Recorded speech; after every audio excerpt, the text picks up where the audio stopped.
Good day ka-vibes. Ka-vibes, sa ngayon po pala, ako po pala ay maglilinis nitong kamuting kahoy. Kamuting kahoy na nabalata na po. Laman ng kamuting kahoy. Ito po. Nabalata na po siya kaya lilinisan ko po. Upang para ito po ang aming kanin sa pangagahan po. Kasi mamayang tanghalian pa po kami bibili ng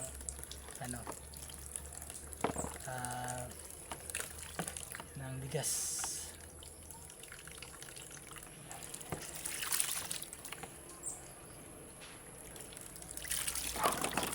Yan. Tingnan nyo. Mukhang malinis na. Pwede na siyang ilagay sa kaldero para lutuin.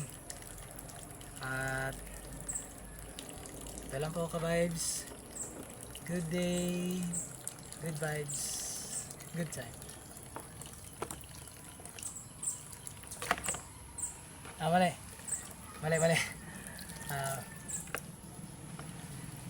Good day, good time, good vibes.